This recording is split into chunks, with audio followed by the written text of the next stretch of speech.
This is what managing hundreds of high-level clients has taught me about creating the perfect high-level snapshot. Years ago, when we first started with HighLevel, we also shortly after hit a huge growth spurt with clients signing on and our current clients adding campaigns. I recall being on a Zoom call with our fantastic team, and we just hit this massive bottleneck of having to spin up all these new accounts and also creating new campaigns on existing accounts. Every time we added a new campaign in, we may have to duplicate the old campaign and change a bunch of values or craft the new campaign.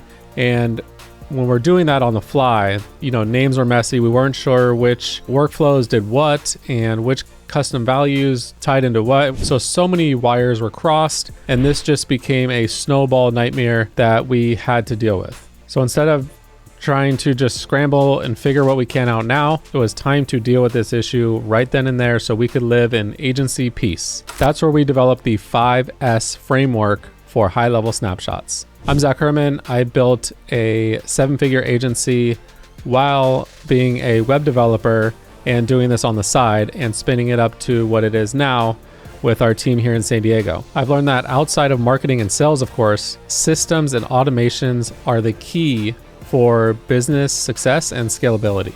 At my agency, Automated Practice, we've helped hundreds and hundreds of health practices grow, and all of them are utilizing our HighLevel account with our master snapshot that we have perfected over the years. And I'm going to share with you what I've learned year over year, perfecting this thing, making it scalable. And I believe you should implement this 5S framework for yourself. So back in 2017, when I was doing this as a side gig and just starting this journey, it was very old school. Just new lead comes in and we put that on a Google Sheet automatically. And that felt like the coolest automation ever.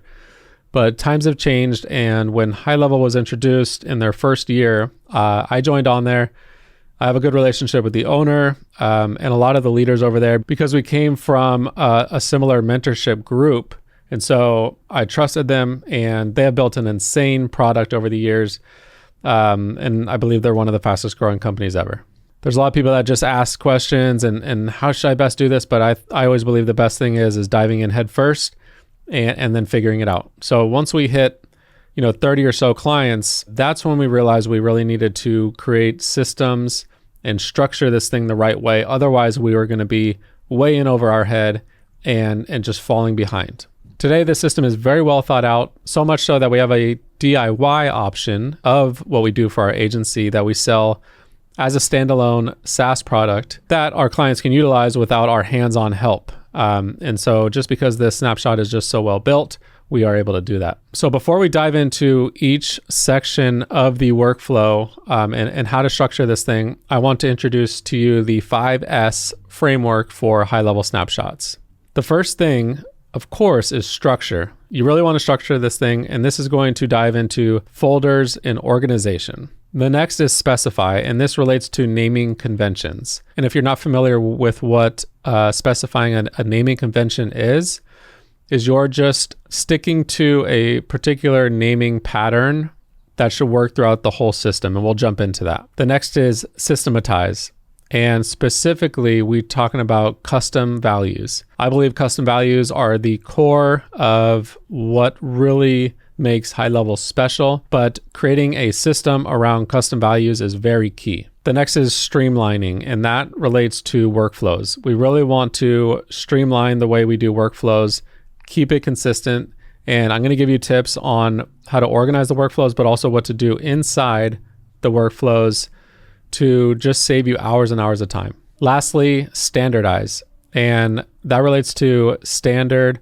operating procedures. This is big for any business. SOPs for everything, I believe, but particularly with snapshots, they coincide with bringing everything together for a snapshot that maybe automation cannot do. So these features will guide us through how to thoughtfully craft the perfect snapshot in regards to each element inside HighLevel. So let's start with HighLevel custom values. So I remember back when we were having that Zoom meeting and we were scaling, we were using custom values a little bit. As soon as we had to start adding in new campaigns for our clients, we would duplicate the site, the funnel, the workflows and so forth.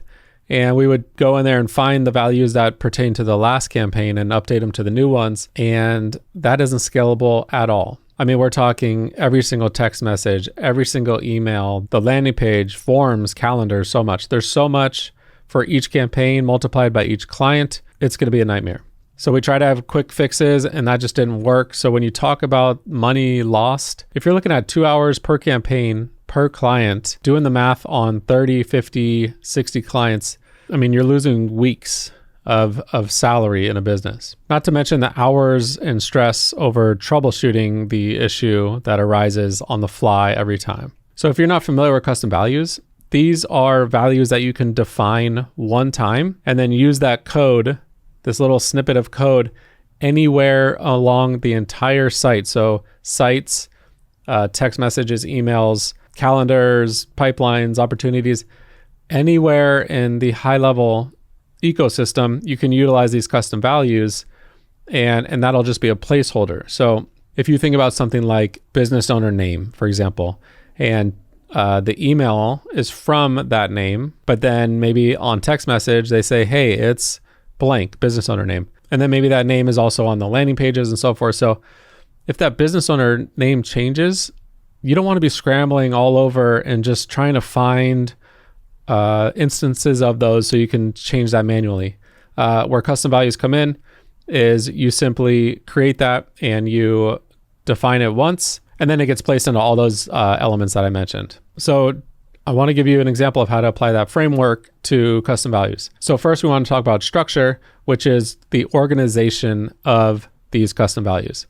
So this is big, and a lot of the organization jumps into the naming convention, which is next. So taking a step back, besides just the name, GoHighLevel has folder structures. So you want to put these custom values in a folder that relates to whatever campaign you're running. We like to break it out on campaign. You may want to organize this differently.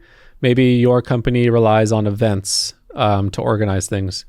We have marketing campaigns, and that's what really separates a lot of the stuff we're doing in these snapshots. So add a folder and make it campaign specific.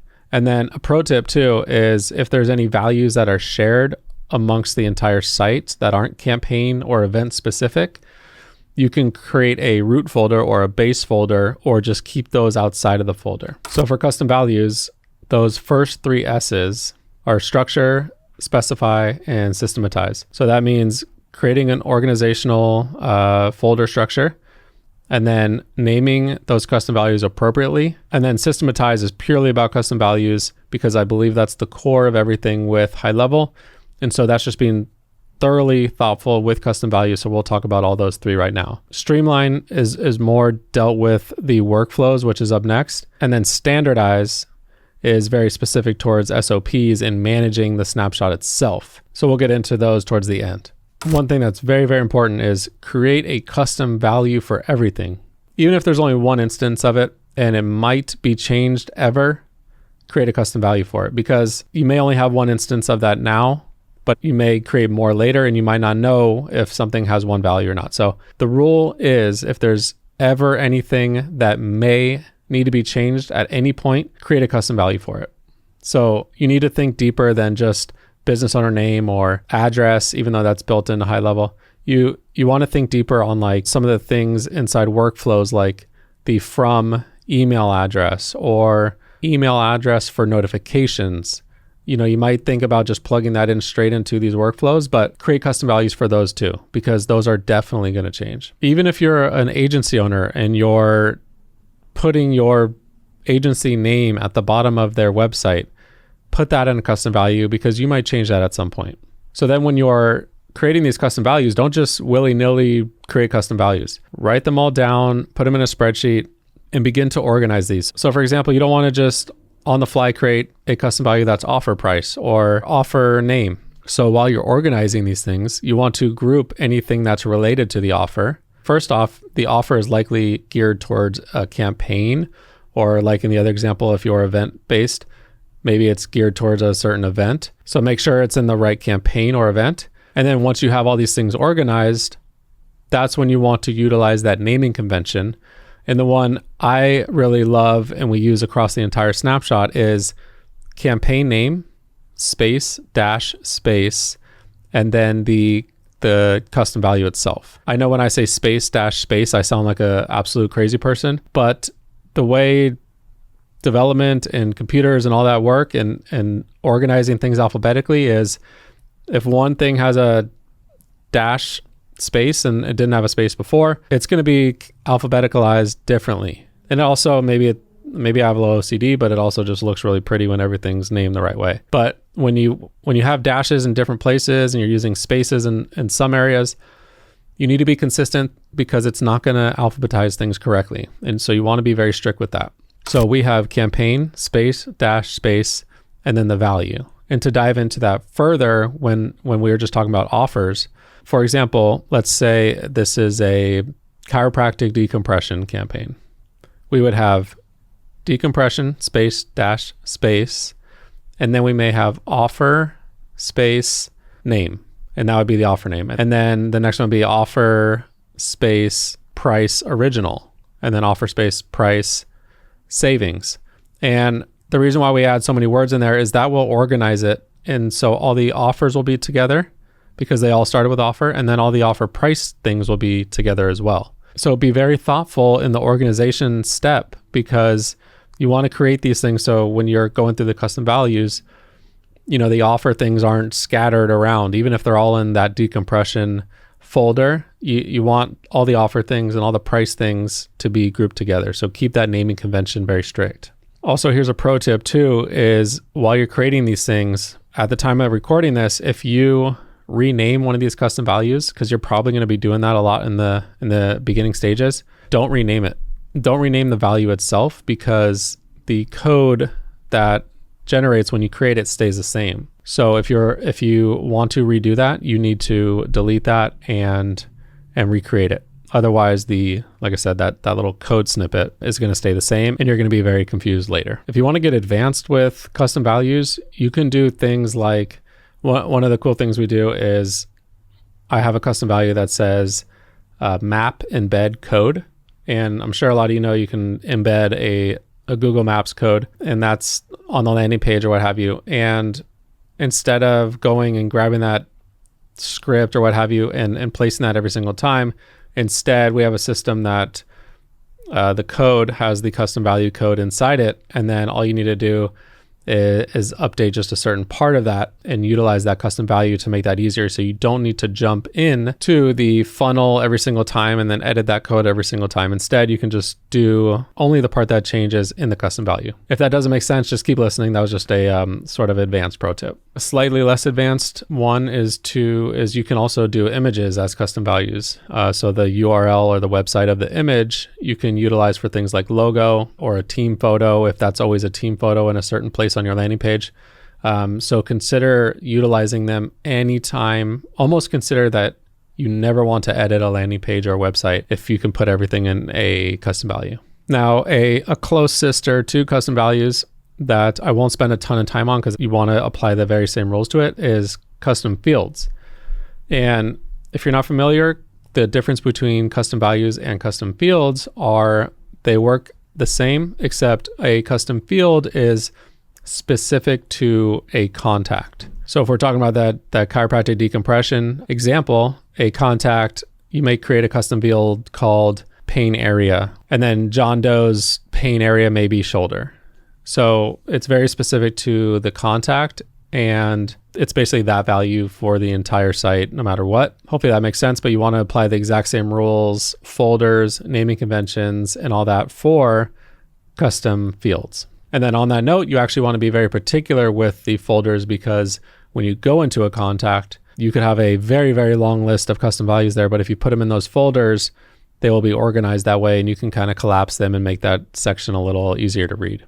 Moving on, this is where most agencies really, really screw up, and that's in the workflows. We used to, back in the day, back in that story, as soon as we wanted to automate something, we would get excited about it, or I would, because I'm a dork and I love workflows and automations. We would create that workflow and just create the steps, save it, publish, and all of a sudden that task is automated and it sounds fantastic, and it is. But then when you multiply that times 100 and all these different accounts, things get a little messy. So again, the first two S's, structure and specify, are very big here because you want to organize everything into folders and you want to have a strict naming convention here as well. It's even more important here in the workflows. So beginning with the folders, what you want to do again is organize those just like you would by campaign or by event or whatever works for your business. And then sort of an additional tip with folder names is if you don't want those folders to be listed alphabetically by default, I mean, you really have no choice, but to get around that is to create numbers in front of those. So 01 space dash space, and then maybe the campaign name or the event name or whatever that folder name is called, and then 02 for the next one. And so that way those are listed in the order you want. Now, this is where that numbering system gets very important, and that's inside the folder. You will then have a list of a ton of workflows, depending on what the objective is. But that's when you really want to use those numbers, because a lot of the workflows are sequential. So like, let's say we have this campaign. The first workflow will probably look something like 01 space dash space, and then new lead, etc. But the first one would be new lead.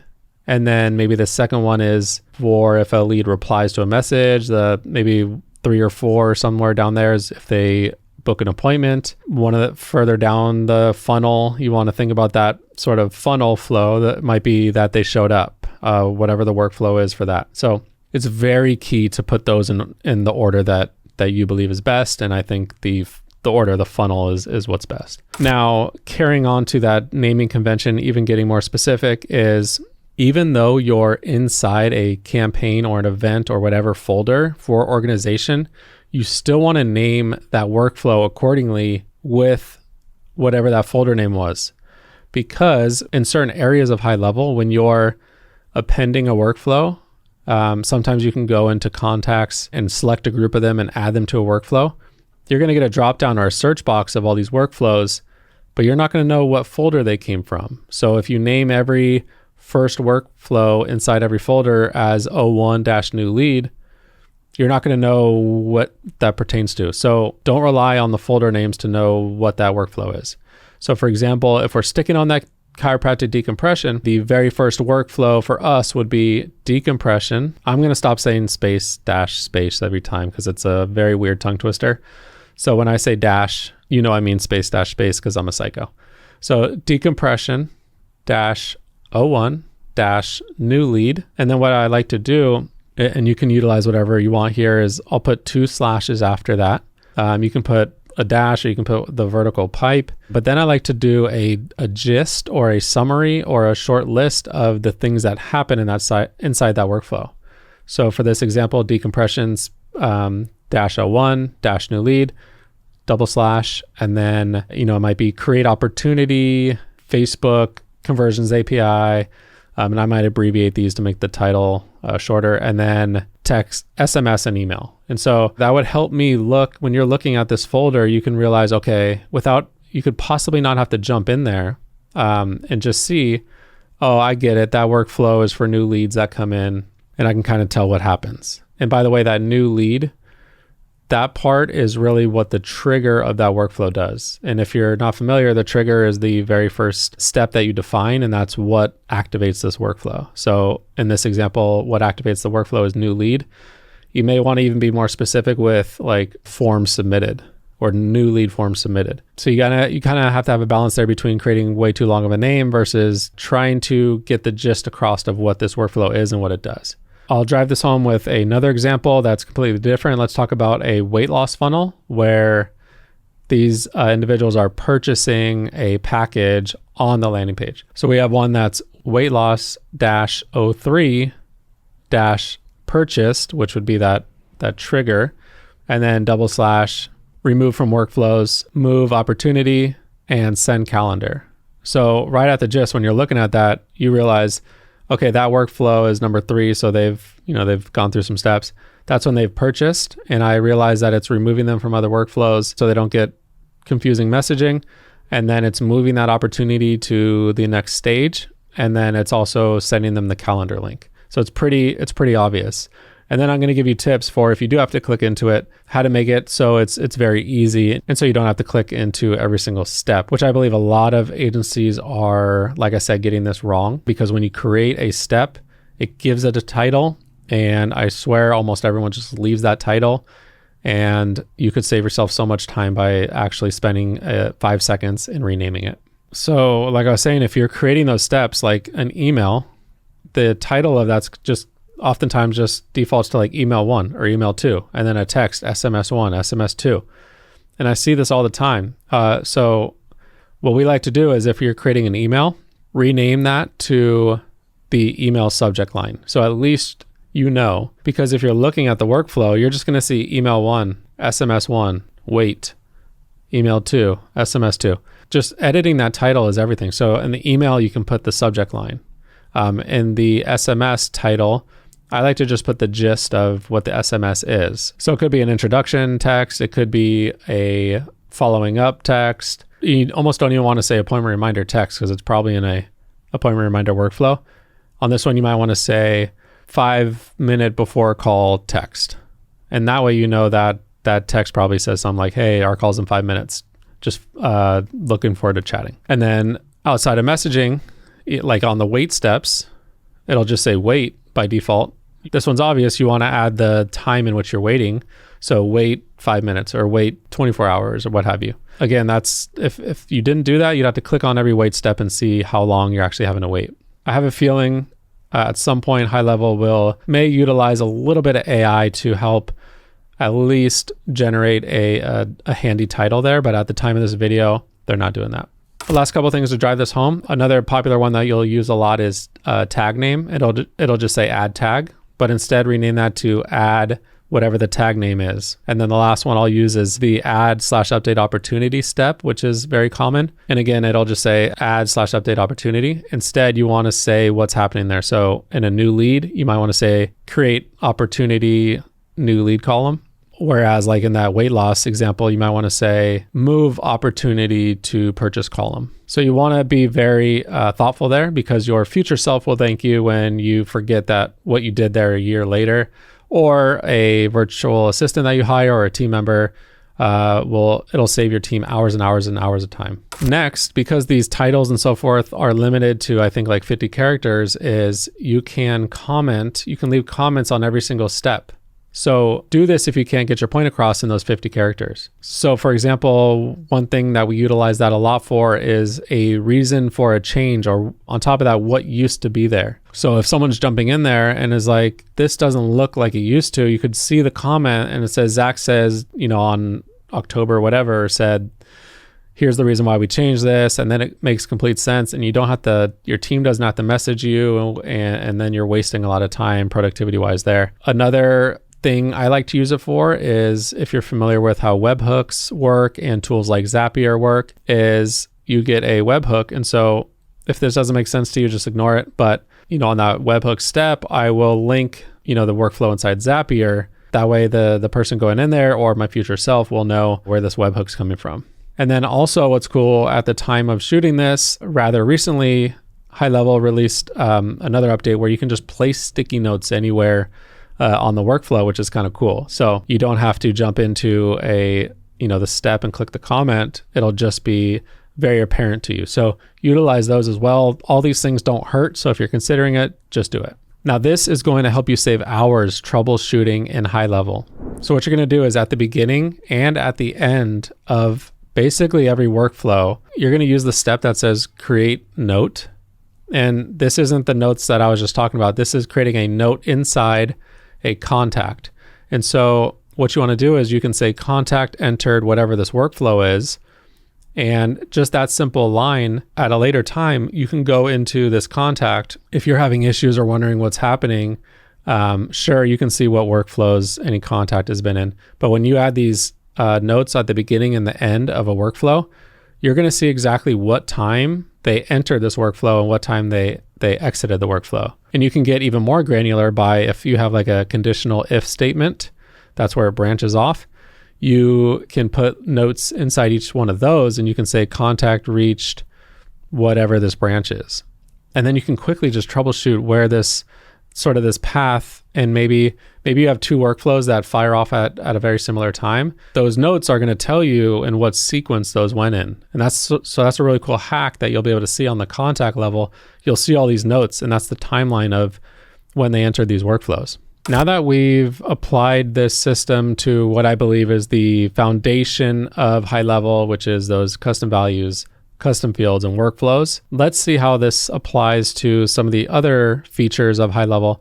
If I were to go through every single feature of HighLevel, this would be a full 24-hour video, but because we don't have time, I'm going to just highlight the next few rather popular features quickly, which would be the sites, aka funnels, and then the pipelines, aka opportunity boards, and calendars. So the beauty of this framework is once you understand it and live by it, you can apply these to anything inside HighLevel and honestly anything inside your business. So everything's pretty standard as far as sites and funnels go, but one thing I would like to point out is how we structure those folders. Is we like to organize those by campaigns, of course. I think everyone should be utilizing HighLevel for their own business too. When we organize folders for our agency, we'll have 01-core marketing campaigns. And those are our sort of our bread and butter campaigns when, we're running ads for our core offers.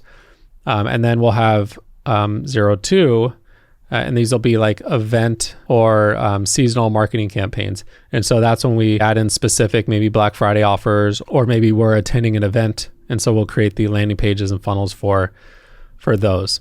And then you might want to have other folders for like, you may have calendar specific funnels. And then you might have like sites or, one-off funnel pages for things like terms and conditions and so forth. So then you might want to just have another folder for like miscellaneous /other. And then moving on to pipelines and opportunity boards.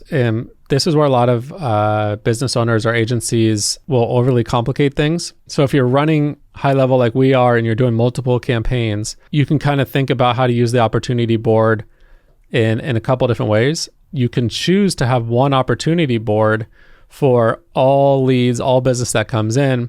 And then you can do certain things to signify on which campaign they went from, which is tagging, or, you can change the title of the opportunity, the source. There's so many ways you can signify it. But what we like to do is we like to create an opportunity board for each campaign.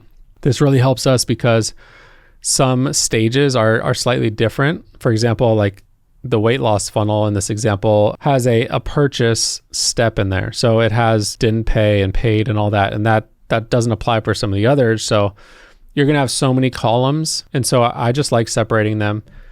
And I believe you should do the same.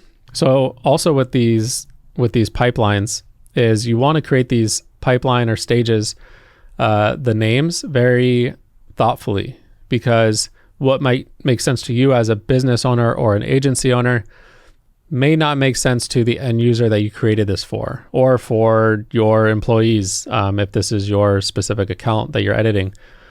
So for example, new lead may be very understandable to everybody, but then the next one you may call warm lead or hot lead, and you may know that different temperatures of leads mean certain things, but whereas somebody else reading that may not really understand. So you kind of want to think, okay, how did they actually enter this column? So you might have a workflow that pushes them to that column that you thought to name hot lead. It might have just been because they replied to automated messaging.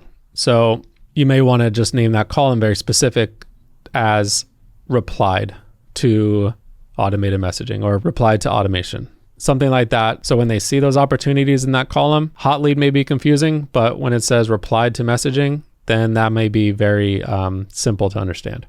In fact, we even took it a step further and created some custom code that adds a little tooltip, a little blurb under each title there for our clients to very specifically understand. So like under that one, it says lead replied to initial automated messaging. So it's super clear to them, but you don't need to get too technical. Just be clear with the namings on those pipeline stages. All right, lastly, on the ones I want to call out is calendars. Again, use a folder structure here. If you don't want to do alphabetically, then use that numbering system.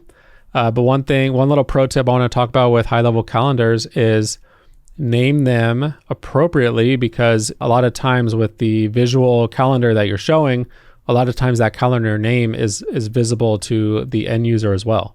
So don't create a calendar for sales that's called like fresh meat. Close these guys. Like don't create that as a calendar name. Obviously I'm joking, but be thoughtful in those calendar names because the end user might see that. So bringing it all together, just consistency is key. When you create a new funnel, pipeline, custom value, workflow, just consider, the entire framework. Does it follow the naming convention? Is it organized into a thoughtful folder? Will other teammates jumping into this for the first time understand what's going on here? And most importantly, is it scalable? A great time-saving tip is to create a checklist for every time you're doing these additions. Now, this is where it even gets more powerful, is managing this snapshot that you've spent so much time on. It's key, and you need to have this management in place. And the solution is surprisingly simple. So I remember back in those tough days, I remember duplicating a campaign and putting it into a new client's account. But a lot of the from emails were still from the old client. So because it didn't follow this system, that was not a pretty time, and the customer was pretty upset about it. So these things really help you avoid these things. So what you want to do is utilize standard operating procedures, SOPs, to sort of fill in the gaps here. And we're going to use this, we're going to use two different SOPs in this practice. One is an SOP for anything that can't be automated. So, when the snapshot is loaded for your new client, anything that you couldn't figure out with automation, you want to create an SOP for. I think that's a given for anybody in your team to sort of fill in the gaps and do any sort of custom work that's needed. There shouldn't be too many. You should always try to automate whatever you can, but that said, do that. More importantly for this video is creating an SOP on managing the snapshot, and most importantly, everything we talked about. So if somebody new comes in your business and wants to create this new campaign that will eventually go into your snapshot, they can easily follow the steps and the guidelines on naming conventions, folders, how to name workflow steps, and so forth. So very, very important to spend time on that as well. SOPs often get ignored, and then when they do get created, they don't get updated. So make sure that you see the value in SOPs. And lastly, how do we create this and update this? What you want to do is you want to create a high-level location that all this does is it just houses the snapshot. And so you can even name this location as snapshot dash whatever this is, master snapshot, or if you're working in different niches, you may want to name it the niche. But you want to create a location. So a fake business that carries this snapshot, you have to tie a location to a snapshot anyways. So you want to make it sort of a dummy snapshot. Don't ever base it off a live account. And then once you do that, this creates, if you're a developer, you're familiar with this, a staging environment, so to speak, for any changes or updates you want to do. So you can add in these workflows and custom values in a new campaign, and you add it into this location, and you can test on that location. And then once it's ready to actually be pushed, so that's when you go into the agency level in snapshots and you click refresh. And then so that updates the snapshot. But of course, that doesn't automatically push it to the clients that have that, because that would be dangerous. You actually need to go into the snapshot, and then you need to select the option that has you push that out to those clients if that's what you want to do. If it's not a bug fix, you may want to just avoid doing it, but it just depends on what you added there. So here's what really surprised us is when we had the structure, this 5S foundation for high-level snapshots in place, and we finally had this beautiful snapshot that we were rolling with, that's when the magic happened. All of a sudden, our onboarding became insanely faster. So we've already had this robust onboarding system, but now the time dedicated to building their high-level location drastically went down, saved us hours per client. And a happy onboarding and a fast onboarding experience, that translates to business and increased lifetime values, quick wins, all that.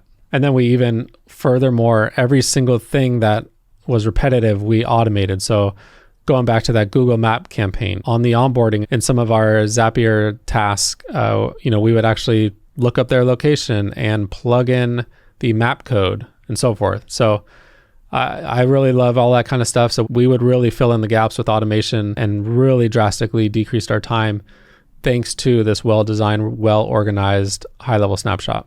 And then of course, anything that still needed those manual tasks, it would create an Asana task automatically, assign it to the appropriate team member, and then attach the appropriate SOP on how to knock out that task.